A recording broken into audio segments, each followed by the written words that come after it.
In this video, we are going to be talking about the 1977 John Cassavetes film, Opening Night, which of course was directed and written by John Cassavetes and stars Gena Rowlands, Ben Gazzarra, John Cassavetes, Joan Paul Blondell. Stewart, and yes, Joan Blondell. This is a pick by yours truly, the film guy today. Is it also a movie? Let's see right now.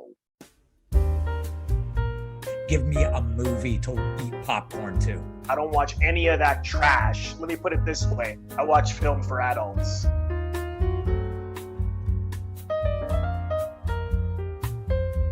We are Movie versus Film, a film education and movie review channel. My name is Robert Bellissimo. I am the film guy. I'm Steve Chambers. I'm the hyper cool, not free caring movie guy. So before we jump into our film and movie scorecards, which has 10 points altogether, in order for Opening Night to be considered a movie and a film, it has to get an overall score of 8 out of 10. At least 8 out of 10. At least. Let's jump into the scorecard right now. I'll start with the film scorecard. I'll put it up. Pop. There it is. We've got complexity, emotional, strong acting, ambiguous, and life questions. Now, does it get the complexity coffee cup?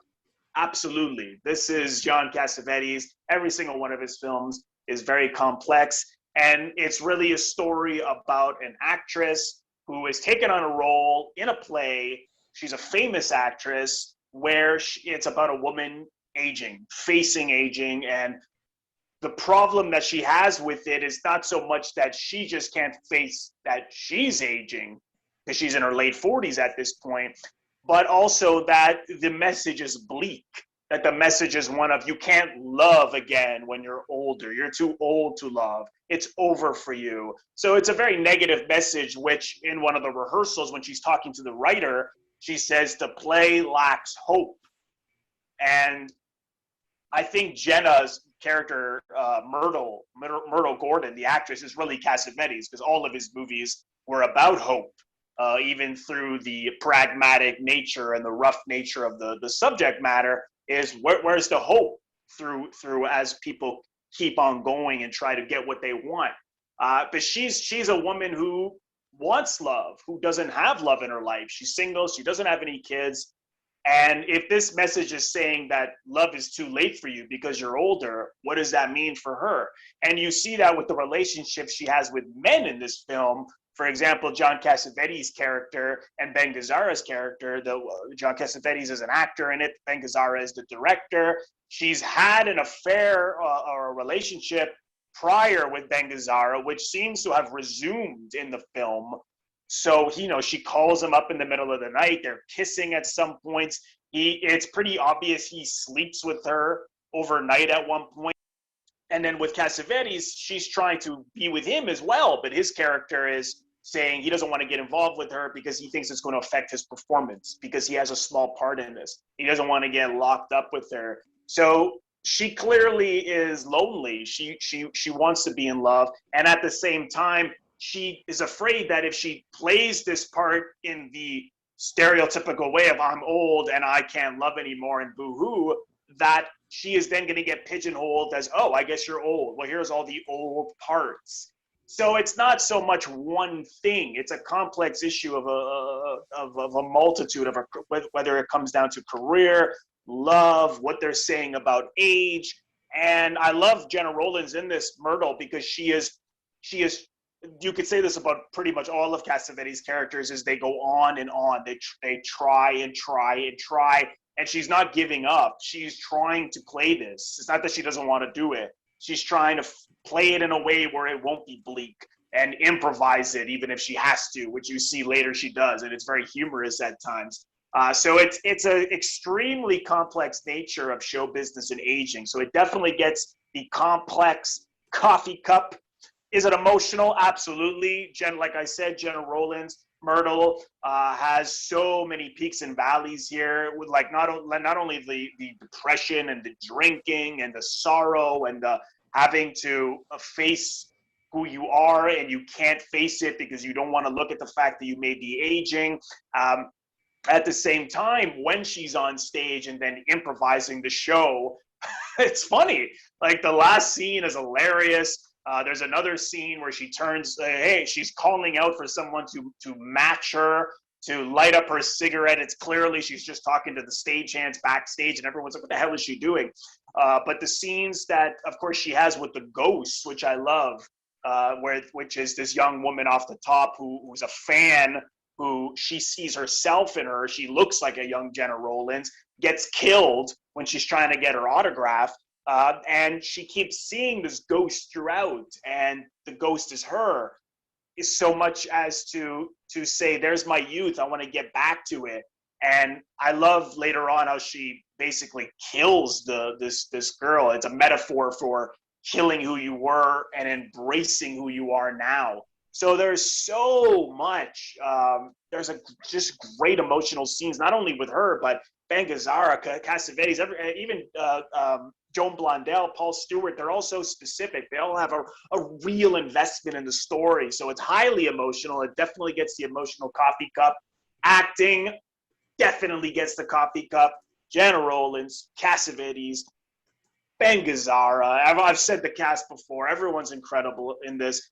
It definitely, you leave thinking about Gena Rowlands. There's another great scene that I really love that I never truly understood until I watched it the other night, where she goes into Joan Blondell's room and starts to beat her head up against the wall and cuts her face.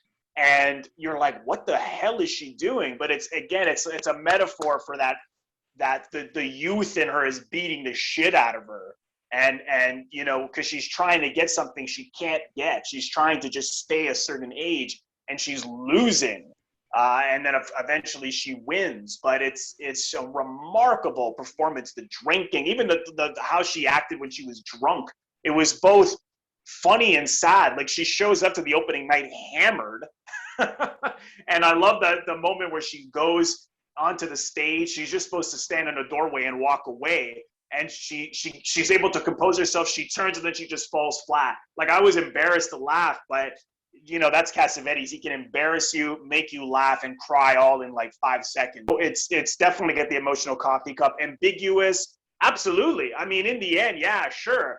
They go on to improvise the play, and it's funny. And not only do they just go for gags, but they say something about aging. Like, what are we going to do about it? Cassavetes' character is also around her age. And he says the same thing. I'm getting old. What do we do about that? There's no answer. It doesn't tie it up.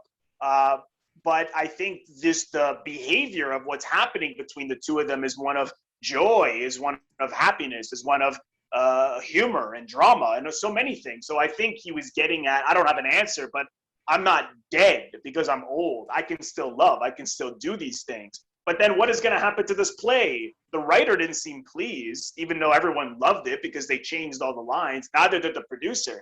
He had already said earlier that he was going to close the show after opening night. Are they going to change the lines? Are they going to let her do what she wants? Not only that, a lot of the other characters have ambiguity as well. Like Gazzarra off the top says that he's bored, that there's no more glamour in show business. Is he getting into this situation because he gets off on the drama of let's cast my ex-girlfriend in a lead play. You know, he even talks about how everyone coming to the theater, to the rehearsals, seemed bored, seemed like, oh God, he doesn't even like the play, yet he's staking his career in it.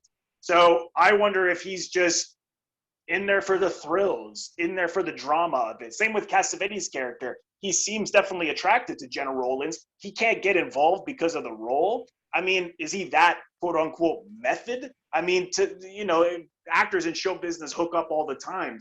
There's no answer for it. So there's lots to interpret, and just the definite question is one of aging. What does it mean to when you age? Does that mean that your life is over? Which takes me to my next question, life questions. It absolutely gets that. Why do we have this idea that just because one ages and gets older, that they can't love anymore, that they're just going to be housebound and feeding pigeons or whatever? Why do we think that about older people? Why, just because they're 70, can they not fall in love again or go out and have the same feelings when they were young? There's no answer. It's really thrown to the audience. So, with all that being said, I love this movie. It's a great Cassavetes film. 5 out of 5 for a film from me, the film guy. Let's see how it holds up as a movie. Over to the movie guy. Well, that was pretty. That was shocking, Robert. Shocking that you gave a John Cassavetes film a 5 out of 5. How could I not, right? First, we're just going to look at my 5 movie points, and look, here they come. Oh, ooh. Boom. Now, there you go. We got what? Coolness, feel, clear story, entertaining, and wow factor. I'm going to explain what I mean by each of those categories as I go through them. Okay, so number 1, coolness. Was it cool?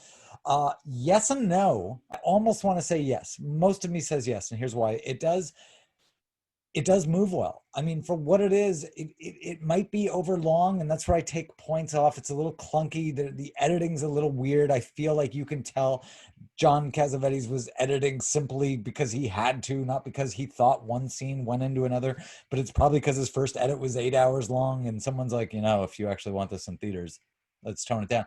And so he just trimmed, and there's just weird cuts that I don't feel were intentional. They don't feel organic. And so it kind of pulls you out once in a while. So there's a half mark off for that. For the most part, I mean, I think this movie's like a really unique, creepy ghost movie. This is a very unsettling film that's just incredibly unique, and not unique to the point that it's too alien for, I think, anyone to identify with, or at least to moments of it. I do think you can kind of just sit back and watch it, which isn't to say that just because you're sitting back and watching a movie, it doesn't mean that movie has to be an action movie or a comedy. You can sit back and watch a drama, and when they're done well with good performances that this is full of, it isn't that hard to access. So it's cool, and it's kind of weird, sparse score when there is even a score, but his use of silence, the real world sound, like there isn't a sound design in a technical, or sorry, in a traditional Hollywood way, but there's just probably what was the sound picked up on the mic on the day. And it all works to this sort of creepy John Carpenter kind of feel, but just so unique. Feel, yes, just full mark, yes. I realize why and I think a lot of other people out there, if you're more a movie person, why as a traditional, like, quote unquote, using our definition, film director, John Cassavetes is actually accessible sometimes. Here, it's because he does things, again, maybe not in a way you think they should be done, or in a way you're consciously used to seeing them done. He does things that are kind of Spielbergian. He, unlike a lot of quote unquote films that you got to lean into and decipher, John comes to you. You can sit back and he's telling you how to feel. Make no mistake. Just because there isn't a roller coaster and the Star Wars music, he's doing all the same stuff that George Lucas or Spielberg does. That's how I feel. He's just doing it in a way that's a little more under the radar. There's no question as to, oh, should I be sad, or is this funny? No, you know what it is. He's telling you. That's why he's holding on things for so long. And instead of using like traditional music and traditional like fast shots, John's use of holding, this is what I was talking about just earlier, holding on a take, holding on someone's face, holding on watching Gena Rowlands or whoever walk down a hallway for a really long time is wildly engaging and entertaining, and it's funny, or it's not. But I feel he's telling you damn well how to feel. He's making a movie, make no mistake. I think what makes it a quote unquote film is his sheer length and lack of a clear story, which we're coming to right now. Is there a clear story? Yes and no. What's really funny in listening to you, Robert, just now talk about, I think it was under your complexity category, and then it sort of spilled into your ambiguous category. You were saying it's really complex, it's really ambiguous. And while you explained your interpretation of complex and ambiguous, you made it black and white. You took all ambiguity out of it. I'm not saying you ruined it. You gave your feeling like, well, this happens, this happens, this happens, and you made it sound like a traditional movie. And ironically, me under the clear story, I don't think it's that clear. Some of the things you said, I'm like, yeah, I see that. I don't know if that's 100% what he's saying. Whereas you felt definite that there were like, no, that's happening. It's about that. It's about that. that's my see again, he leaves it to you, right? So that's Yeah, just I'm what I not think. attacking. Yeah, no, but it Yeah, was just funny in the way you expressed it. It sounded, yeah. because you didn't go, well, I Yeah. think you just went, and then this, and it's about aging. And I'm like, maybe. Um, Partially, I think it's about many things. It is, yeah. I think like any good ghost story, it's not just about scaring your pants off. I think there's a lot of heart. The story is not plot driven. This is true. It's character driven. And I think what Myrtle's character goes through is clear in step by step, scene by scene. I know where I'm going. I know how I got from point A to point B. I have zero questions. That's clear. What is unclear, because it's character driven, is her intention. So while anyone, not just you, Robert, may feel, well, she's experiencing this, I don't know that. John is not giving us exactly what a character is going through. What he's giving, I feel, is the feeling per scene. I think he's giving you sadness. Yeah. He's giving you comedy. He's giving you scare. Are you kidding? He has jump scares in there, like jump scares.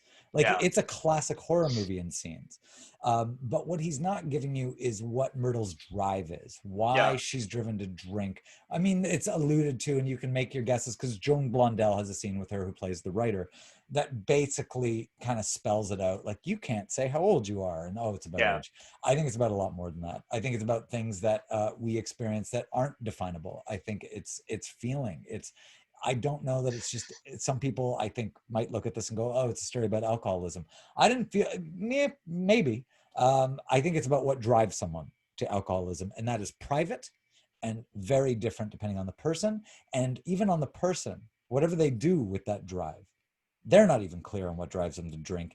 And I think Myrtle is unclear on what drives her to drink. And I don't think she's made a clear victory or defeat or anything. So I give it a half point. Moving on, entertaining, yes and no. I want to say, yeah, man. Like, to me, it was 100% captivating. Again, this is the only John Cassavetes film, the only one for me that it could end, and then, no joke, and this just happened to me the other day, I'm like, you know what, Jess, let's watch it. I could watch it again. I cannot, for me, I know you can, I cannot watch a John Cassavetes film more than once every 10 years. It's just, I like it, but it's not, but this one, man, because there's an entertaining value in it. To me, there's something captivating. There's something that had me like almost like a cliffhanger. I remember I had to pause the film at one point to go do something, and I was so excited to get back to it. The only reason I can't say 100% yes is because if I'm speaking for more people, I don't think it's a traditionally entertaining movie. No, it's not. It is overlong. It's clunky.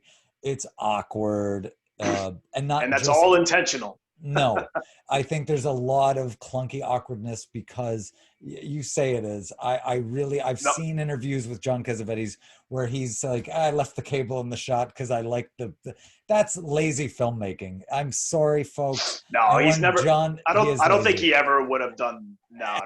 We'll wait till the post talk. And when he says, and I've seen him interviewed, I don't care if people like it. I don't care if let's take it easy. Then you wouldn't shoot it. You're right. You'd write a book. So I don't buy that.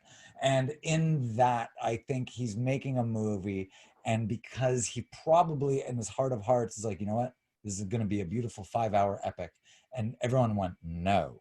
So what happens is, and I touched on this a lot earlier, is he's forced to do things I think that he doesn't love. And those things, that's where he gets his temper. And you see it in interviews and you read about it, is because he has to make edits he doesn't want to. I think that's the main thing with the John Cassavetes film is the editing. And with any filmmaker, is they have to cut it down. And I don't think you want to do that. And here again, you can feel him not wanting to make certain cuts. I could feel a bitterness in the camera work, like I can't, damn it, this would have worked if you let me do it longer. And I feel, so you can feel the shitty kind of raw edges. And so that I'm, as Steve, not complaining about that. I'm saying, but as a traditional movie, that doesn't work, obviously. No. To me, it would never happen. No, But to me, it's fine. Like, if you're asking this guy, it's an entertaining movie. I'm sorry, it is. Yeah. And that doesn't mean it's not an important film. It's also an entertaining movie. I think it is. And finally, wow factor. Yeah. There's such love and warmth in both the characters. There's a triumph, but in the filmmaker, there's a triumph. In the audience, you feel it by the end scene of the Gena and John, and you know they're a real life couple playing on stage. Magic in movies, not just film. That's movie magic right there. It's well shot, it's well acted, it's movie magic. And when it gets to the end, it doesn't dilly-dally. You cut out at the right moment, and it reminded me exactly of when Stallone's hugging Talia Shire in the ring at the end of Rocky. So goddamn, yeah, wow factor, 100%. So all that to say, I think I end up giving it 3.5 out of 5. So it's 100%. It rides the line of a movie, in my opinion, in the best possible way. So we have an overall score of 8.5 out of 10, which makes it both a movie and a film.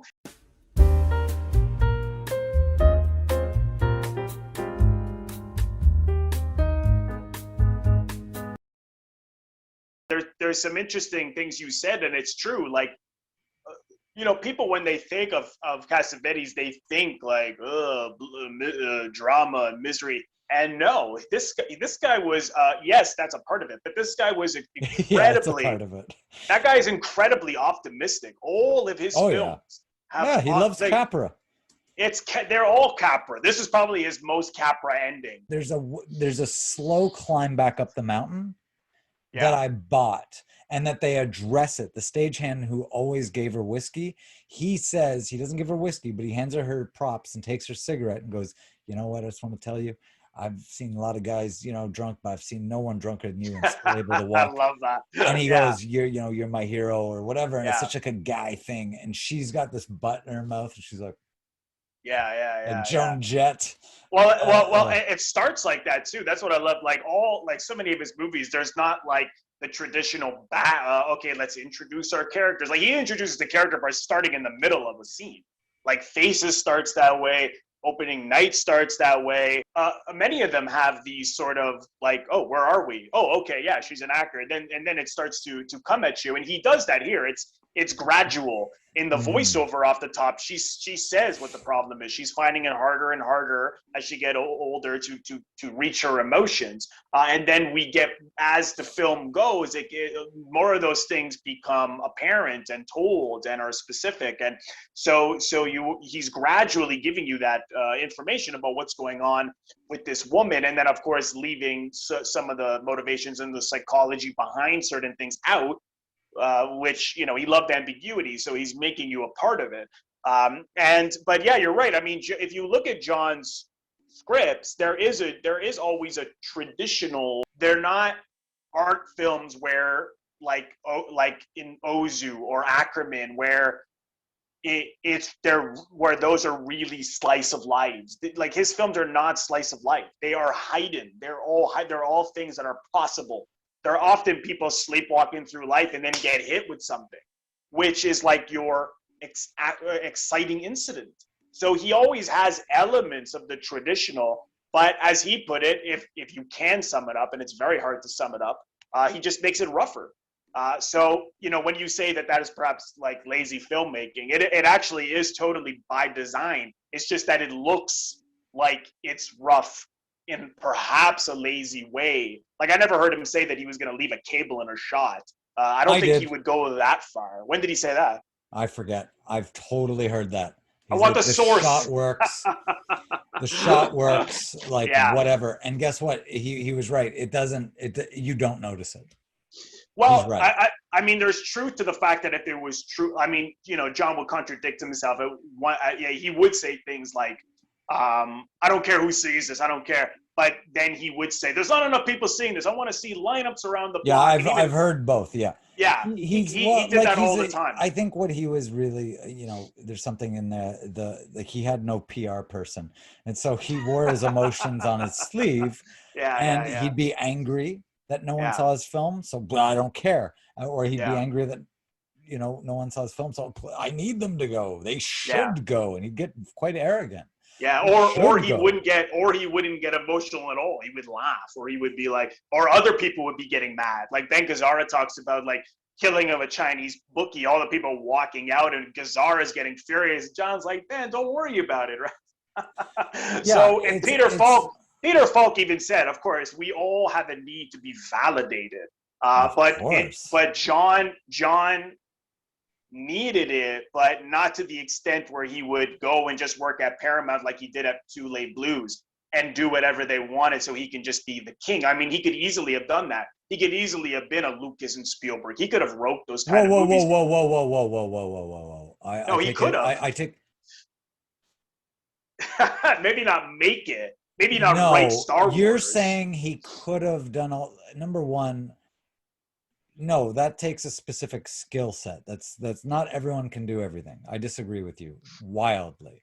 I'm not saying everyone, but he could. He doctored scripts for money, Hollywood scripts. I understand, but you can't just say, Cassavetes, because I know you love him, but to say, he was too cool. Like if he wanted to, he could have made Jaws. He could have been you just said, he could have been a Lucas or a Spielberg. I disagree. And I also don't think Spielberg and Lucas could have been John Cassavetes. I think they're such different types of artists and all equally as important that I think it's a little arrogant. I know you love him, but to say, had he stayed at Paramount, he might not have also stayed there because his films weren't working. It doesn't mean he just, I don't need this. There's probably a lot more into that. I do agree with you that it's really personal for him, and the type of temperament he had doesn't allow him to make studio films. But then to say he could have, if he wanted to, gone and been these like other epic filmmakers. Well, look at it this way. You believe that? Yeah, I do, because I'll tell you why. Look at Gloria. Gloria is the most Hollywood thing that he wrote, that he did. But would you put that up there with like a Hollywood movie? Oh yeah, Gloria is very Hollywood. Look at the ending. Yeah, look at the story. For him. It's pretty Hollywood. Like I wouldn't say that that's. You'd put it up there with like Back to the Future, Romancing the Stone. I mean, it's commercial. Let's put it that way. It's not for the adventures. John. Yeah. Well, I mean, look at it this way. It's one of his most commercial films. What I mean is, I'm just saying Spielberg and Lucas. I don't mean that as a matter of fact, like he could have been exactly like them doing Raiders. I don't think he could have done. That's a bad example on my part. I don't think he could have done Raiders of the Lost Ark and Jaws and Star Wars. No, he wasn't like that. He didn't have those fantasies. What I'm saying is, he could have been very commercial. I'm saying he could have wrote those scripts. And wait, so because, you're saying the same thing. He doctored tons. So you're saying he could have written Jaws, Indiana Jones, and Star Wars? No, what I'm saying is he could have written scripts that were very commercial if he wanted to. Maybe. And there is proof to this also, because he edited Husbands in a way that he knew how to please the audience and the studio, and they loved it, and then he switched it. Because then he had in the contract that he had final cut. So he fooled them, and to say, oh yeah, I'm just going to So I think what you're saying is, if John Cassavetes had wanted to, he could have been a more commercial filmmaker. Yeah, that's all I'm saying. I'm not saying literally. But you did. I'm just clarifying. Okay. Well, you did. And same with this, and same with Love Streams. They all had screenings where people applauded and roared, and he was like, no, I'm going to go back and make it harder. And so all I'm saying is that he had it, he knew how, he knew that 3-act traditional structure. It's not like, oh, I don't know how to do that. He knew how to do it. He just didn't want to, because he wanted it to be something that was closer to the feelings of life, not slice of life, not literal. That's I understand that. Yeah. This is still a movie. Yeah, it's not literal. Exactly. And if you look at that thing, there still is your exciting incidents. No one's just inciting incident. Yeah. Well, I don't know. I guess you're right. I guess this one does have that. It would be the girl getting hit by the car. So does Faces. So does Husbands. They not all of them. Husbands definitely. Like they start off with big events. Yeah, all right. That's the thing when you talk about the lazy filmmaking. Nothing lazy about it. I mean, I still disagree. I think there's something. I hear everything you're saying, and maybe I have no proof of. I know you believe. God bless you. Sure, but I still find it's per shot. It's the lack of the focus. There is something. Maybe lazy isn't the word, but there's something casual. I think there's something casual. It's loose. It's loose. Yeah, okay, call it that. Yeah, Okay, I mean, loose. But to me, loose can be, I'm not saying John Cassavetes does this, but loose can be used as an excuse for laziness. I think there are films you've seen and I've seen, and I'm not saying John Cassavetes, that are, well, I'm just making it challenging. I'm making it obscure or whatever. No, it's because you don't know what you're doing and you're lazy and you didn't get the coverage you wanted and you didn't know how to schedule. But not in his case. Because says you. I don't know. I wasn't there. No. Well, look. I mean, there's. Listen, I'm not going to win this. I'm not going to stop. You love this man, and I appreciate that. But all I'm saying is these aren't just my opinions. These are you can go and read all the books. I've read. You have no idea. I'm pretty well versed in John Cassavetes, and for my money, I'm not going to say lazy. Call it loose, but to me, loose is loose. Yeah.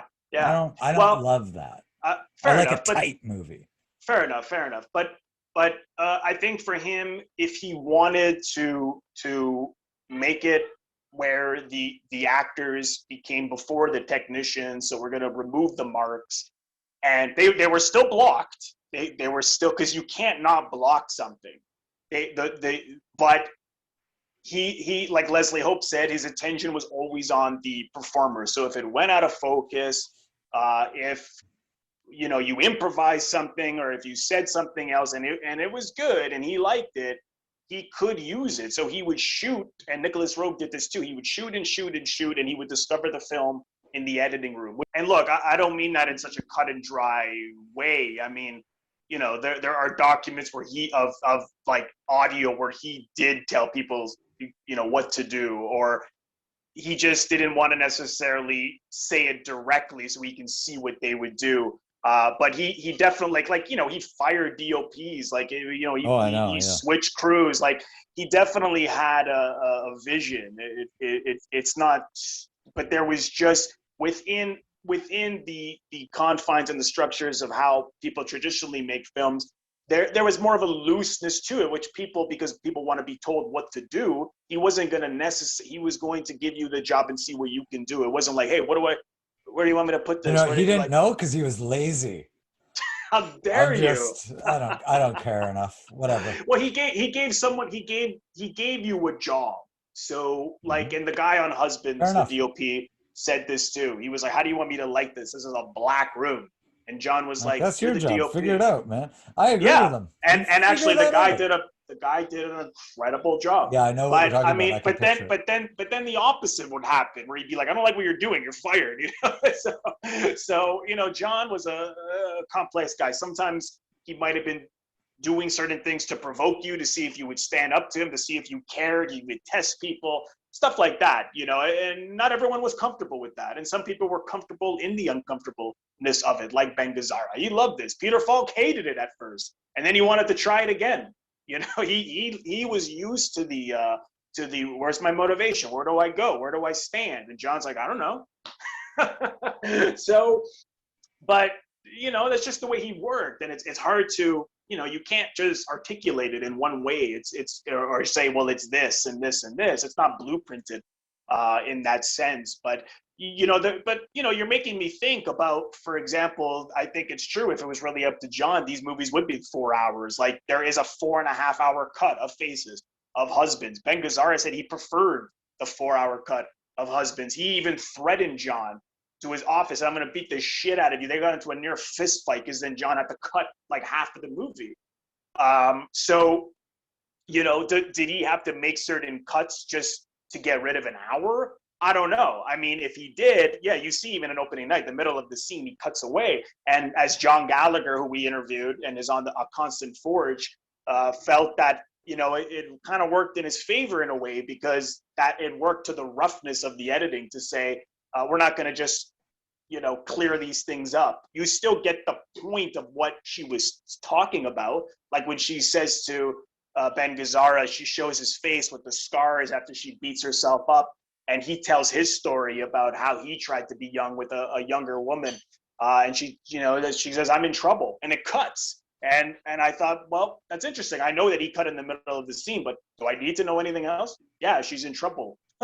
Okay, and then it moves. It starts to move. And I've seen other directors start to do that after John. Like Noah Baumbach in the Merowitz story was doing that a lot. So it started to become an innovation in a sense. I don't see it so often. So, I mean, did he say, God, this is 4 hours and I got to make it 2.5? Let's just start splicing?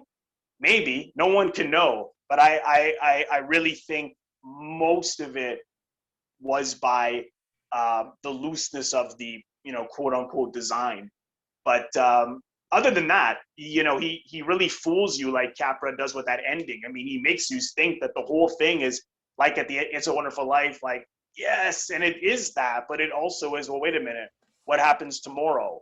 Like I said, does the script get rewritten? Does this show close? Did she truly embrace herself? Then why get that drunk beforehand after killing the ghost, the young ghost? I don't know, right? But he makes you feel like it's pure joy, like It's a Wonderful Life. So, and it is in a way. And a lot of people don't know that after this film, he turned down the opportunity to direct Empire Strikes Back because he was above it. They have a number of John's movies on the Criterion Channel, but they don't have opening night. So you really have to get I have DVD, which is part of the box set that I have Criterion, right here. Right? Yeah. Criterion, which is fantastic. It's loaded with special features. So that's really your best bet. Thank you so much, everyone, for watching. Again, if this is your first time here, or if you haven't already done so, please consider subscribing to our channel by clicking on the Movie versus Film logo that you will see floating above my head to your top left in just a second.